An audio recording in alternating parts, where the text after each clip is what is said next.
ஒரு மனிதன் பள்ளிக்கு ஒரு மார்க்க விஷயத்தை தெரிந்து கொள்கிற ஒரு நோக்கத்தை தவிர வேறு நோக்கம் இல்லாமல் பள்ளிக்கு வருவாரையானால் அவருக்கு பரிபூரணமான ஹஜ்ஜுடைய நன்மை என்று ஹதீஸிலே வருகிறது.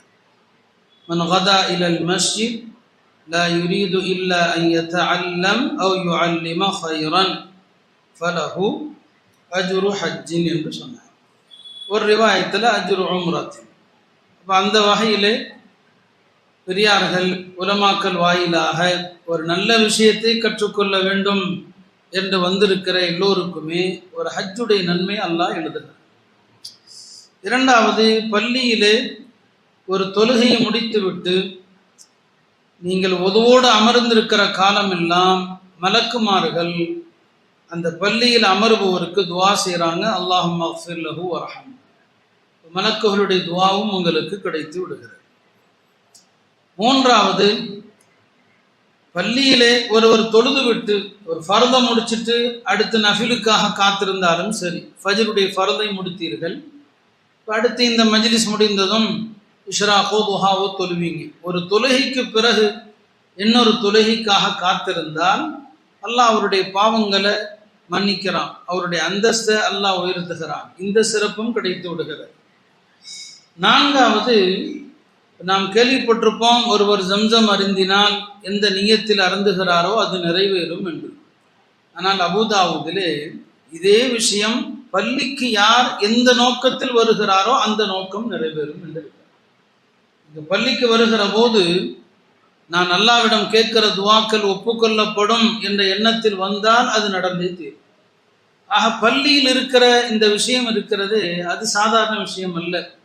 அப்படியானால் இந்த மஜ்லிஸே ஒரு உன்னதமான ஒரு மஜ்லிஸ் தான்.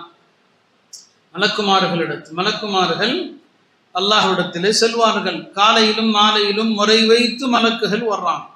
மலக்குகள் அல்லாஹுடைய பெரிய படை.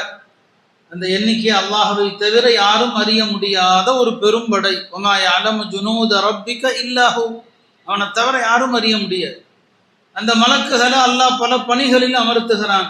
அல்லாஹுடைய பணியை தவிர வேறு எதன் பக்கம் அவர்கள் கவனம் செலுத்த மாட்டாங்க. அதுல காலையிலிருந்து அசர் வரை சிலருக்கு டியூட்டி, சிலருக்கு அசர்ல இருந்து ஃபஜ்ர் வரைக்கும் டியூட்டி. இந்த வானவர்கள் அல்லாஹ்விடம் செல்கிற போது அல்லாஹ் கேட்பான், என்னுடைய அடியார்களை எந்த நிலையில் விட்டு விட்டு வந்தீர்கள்? அப்போ அந்த மலக்குமார்கள் சொல்லுவாங்க, அல்லாஹ்வுக்கு தெரியும், ஹதீஸ்ல அப்படியே வருது, அவனுக்கு தெரியும். அல்லாஹ் கேட்கிறான், எப்படி விட்டுட்டு வந்தீங்கன்னு சொல்லி. அவங்க சொல்லுவாங்க, அவர்கள் உன்னை தஸ்பீஹ் செய்து கொண்டிருக்கிறார்கள், உன்னை தஹ்லீல் லா இலாஹ இல்லல்லாஹ் என்று சொல்லிக் கொண்டிருக்கிறார்கள், அல்ஹம்துலில்லாஹ் என்று உன்னை போற்றி கொண்டிருக்கிறார்கள், லா இலாஹ இல்லல்லாஹ் என்று உனது வஹ்தானியத்தை சொல்லிக் கொண்டிருக்கிறார்கள் என்றெல்லாம் சொல்லுவாங்க. அல்லாஹ் கேட்பான், அவர்கள் என்ன நாடுகிறார்கள்? மலக்குகள் சொல்லுவாங்க, யா அல்லாஹ், அவர்கள் உன்னுடைய சொர்க்கத்தையும் அருளையும் நாடுறாங்க. அவங்க சொர்க்கத்தை கண்டிருக்கிறாங்களா? இல்லை. கண்டிருந்தா அவர்கள் எவ்வளவு தூரம் அதற்காக அமல் செய்வார்கள்? அவர்கள் எதிலிருந்து பாதுகாப்பு தேடுகிறார்கள் என்று அல்லாஹ் கேட்பான். எல்லாம் அவர்கள் நரகத்திலிருந்து பாதுகாப்பு தேடுறாங்க. அவங்க நரகத்தை பார்த்துருக்கிறாங்களா? இல்லை. பார்த்திருந்தா எவ்வளவு பாதுகாப்பு தேடுவாங்க? பிறகு அல்லாஹ் சொல்லுவான், இந்த என்னுடைய அடியார்களுடைய விருப்பம் என்னவோ அதை அவர்களுக்கு நான் வழங்கிவிட்டேன். அவர்கள் எதை கண்டு அஞ்சுகிறார்களோ அதிலிருந்து அவர்களை நான் பாதுகாத்து விட்டேன் என்று அல்லாஹ் சொல்லும் போது ஒரு மலக்கு சொல்வாரு, யா அல்லாஹ், அந்த மஜ்லிஸ்ல நாங்க சொன்ன மாதிரி திக்ர்ல தஸ்பீஹ்ல இருந்தாங்க ஒரு கூட்டம். அந்த வழியா ஒரு மனுஷன் போனான், அவன் திக்ருக்காக வரல. இந்த எல்லாரும் உட்கார்ந்துட்டு இருக்கிறத பார்த்து கொஞ்ச நேரம் உட்காரணும்னு உள்ள வந்தான், வேறொரு வேலையா உட்கார்ந்தான்.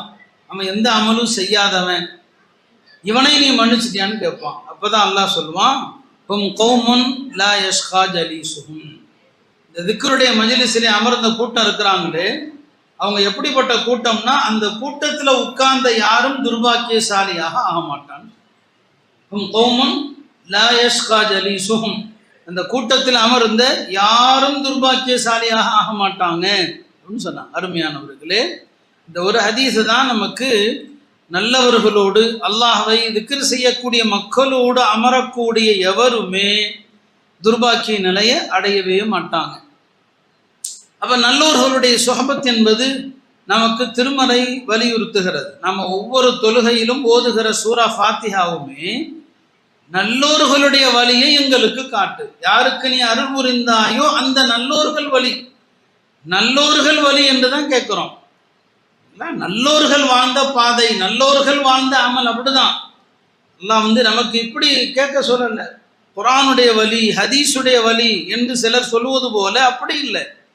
அந்த குர்ஆனின் படியும் ஹதீஸின் படியும் வாழ்ந்த நல்லோர்கள் வழி, அந்த வழியை தான் பின்பற்ற முடியும். நேரடியா ஒவ்வொரு முஸ்லீமும் குர்ஆனை பின்பற்ற முடியாது, நேரடியா ஒவ்வொரு முஸ்லீமும் ஹதீஸை பின்பற்ற முடியாது. அப்படி குர்ஆன்லையும் கிடையாது, ஹதீஸ்லையும் கிடையாது. பின்பற்றுமாறு அல்லாஹ் சொல்றது என்ன? குர்ஆன் ஹதீஸுடைய வழியில் வாழ்ந்த மக்களை தான் பின்பற்ற முடியும். வத்தபிஅ சபீல மன் அனாப இலை, அல்லாஹ் அழகா சொல்றான், யார் முழுக்க என்னை சார்ந்து எப்போதும் கவனத்தை என் பக்கம் திருப்பி இருப்பார்களோ அவர்களது வழியை பின்பற்றுங்கள் என்றுதான் அல்லாஹ் சொல்றான்.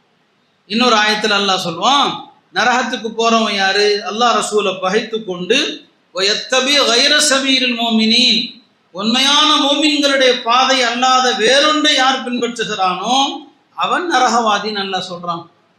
பின்பற்றுவது யார? நல்லோர்களை தான் பின்பற்ற முடியும், அந்த நல்லோர்களுடைய வழிகாட்டுதலை தான் பின்பற்ற முடியும். எனவேதான் நபிமா